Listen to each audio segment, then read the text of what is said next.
ഗുരുവായൂര് ഭഗവാൻ തന്നെ പൂജിച്ചിരുന്ന വിഗ്രഹം ഭഗവാന്റെ ഏറ്റവും പ്രിയപ്പെട്ട ഭക്തനായിട്ടുള്ള ഉദ്ധവന്റെ നിർദ്ദേശപ്രകാരം ബൃഹസ്പതിയും വായുദേവനും ചേർന്ന് പ്രതിഷ്ഠിക്കുമ്പോൾ ഇവിടെ ഭഗവാന്റെ തന്നെ സ്വരൂപമായിട്ടുള്ള അർജുനന്റെ കൈകൊണ്ട് പ്രതിഷ്ഠിക്കപ്പെടുകയാണ്. ഏതാണ് വലുത് ഏതാണ് ചെറുതെന്ന് നിർണ്ണയിക്കാനൊന്നും നമ്മൾ ആകണ്ട, അങ്ങനെയുള്ള കമ്പാരിസൺ ഒന്നുമില്ല. എങ്കിൽ പോലും ഓരോന്നിനും അതിൻ്റെതായിട്ടുള്ള വൈശിഷ്ട്യമുണ്ട്.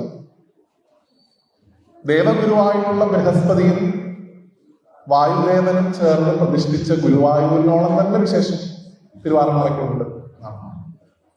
കാരണം ഇപ്പോ ബാക്കിയുള്ള 4 സ്ഥലങ്ങൾ നോക്കുകയാണെങ്കിൽ, ഇപ്പോ തൃക്കൊടിത്താനം ഉൾപ്പെടെ ക്രിസ്റ്റാൻ ഉൾപ്പെടെ ഏത് സ്ഥലം നമ്മൾ നോക്കുകയാണെങ്കിലും നമ്മുടെ പഞ്ചപാണ്ഡവരാൽ തന്നെ ഭഗവാന്റെ വിഗ്രഹം പ്രതിഷ്ഠിക്കപ്പെട്ടിട്ടുണ്ടെങ്കിലും അർജുനന്റെ ദേവാലമൂർത്തിയായിട്ടുള്ള ഭഗവാൻ ഇരിക്കുന്ന സ്ഥലത്തിന് കുറച്ചുകൂടെ വൈശിഷ്ട്യം കൂടുതലാണ് എന്ന് പറയേണ്ടി വരും.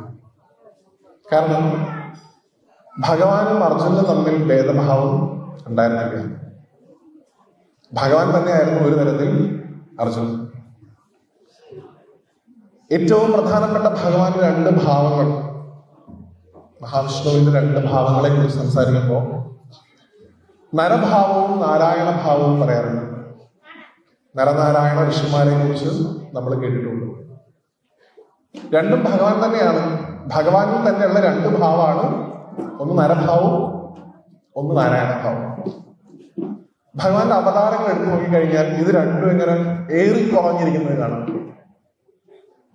ഇപ്പൊ നരസിംഹാവതാരം എടുത്തു നോക്കിക്കഴിഞ്ഞാൽ അതിൽ ഭഗവാന്റെ നാരായണ ഭാവമാണ് കൂടുതൽ കാണാൻ പറ്റുന്നത്. പരശുരാമന്റെ അവതാരത്തിലേക്ക് വരുമ്പോൾ ഭഗവാന്റെ നരഭാവമാണ് അവിടെ കൂടുതൽ. ശ്രീരാമസ്വാമിയിലേക്ക് വരുമ്പോൾ വീണ്ടും നരഭാവമാണ് കൂടുതൽ കാണുന്നത്. ശ്രീകൃഷ്ണാവതാരത്തിലേക്ക് വരുമ്പോൾ നാരായണ ഭാവമാണ് കൂടുതൽ. ഇത് പലപ്പോഴും നമുക്കിങ്ങനെ കാണാൻ പറ്റും. പക്ഷെ എപ്പോഴും നരനെയും നാരായണനെയും ഉൾക്കൊണ്ടുകൊണ്ടുള്ള ഒറ്റ അവതാരമാണ് ഭഗവാൻ എപ്പോഴും സ്വീകരിച്ചിരുന്നതാണ്. അപ്പൊ നരസിംഹസ്വാമിയിൽ തന്നെ നരനുമുണ്ട് നാരായണനുമുണ്ട്. ശ്രീരാമസ്വാമിയിലും നരനുമുണ്ട് നാരായണനുമുണ്ട്. പരശുരാമസ്വാമിയിലും നരനുമുണ്ട് നാരായണനുമുണ്ട്. പക്ഷേ ശ്രീകൃഷ്ണാവതാരത്തിൽ വന്ന സമയത്ത് ഭഗവാൻ സ്വയം തീരുമാനിച്ചു ഇത്തവണ 2 കാറ്റഗറി ആയിട്ട് പോട്ടെ. അങ്ങനെ കൃഷ്ണസ്തു ഭഗവാൻ സ്വയം എന്നുള്ള ആ ഒറ്റ വാക്യം ഉൾക്കൊണ്ടുകൊണ്ട് നമുക്ക് മനസ്സിലാക്കാം ഭഗവാൻ എന്നുള്ളത് പൂർണ്ണമായും നാരായണ, അവിടെ നരഭാവമില്ല. അപ്പൊ ഇത്രയും നാൾ തന്റെ കൂടെ ഉണ്ടായിരുന്ന ഈ നരഭാവം ഭഗവാൻ എവിടേക്ക് മാറ്റി വെച്ചു? അത് നമുക്ക് കാണാൻ സാധിക്കുക അർജുനനാണ്, പാർത്ഥനാണ്. അങ്ങനെയുള്ള ആ പാർത്ഥന്റെ കൈകൊണ്ട് പ്രതിഷ്ഠിക്കപ്പെട്ട വിഗ്രഹം എന്ന് പറയുമ്പോൾ ആത്യന്തികമായി ഭഗവാന്റെ കൈകൊണ്ട് തന്നെ പ്രതിഷ്ഠിക്കപ്പെട്ട വിഗ്രഹം എന്ന് നമുക്ക് അതിനെ ഒന്ന് വ്യാഖ്യാനിക്കുന്നു. നോക്കൂ, ശബരിമല എന്ന് പറയുന്ന സമയത്ത് പരശുരാമനാൽ പ്രതിഷ്ഠിക്കപ്പെട്ട വിഗ്രഹം എന്ന് പറയുന്നു. ഭഗവാന്റെ കൈകൊണ്ട് പ്രതിഷ്ഠിക്കപ്പെട്ട വിഗ്രഹം അവിടെ ഇരിക്കുന്നു, ഇവിടെ ഭഗവാന്റെ കൈകൊണ്ട് പ്രതിഷ്ഠിക്കപ്പെട്ട വിഗ്രഹം ഇരിക്കുന്നു.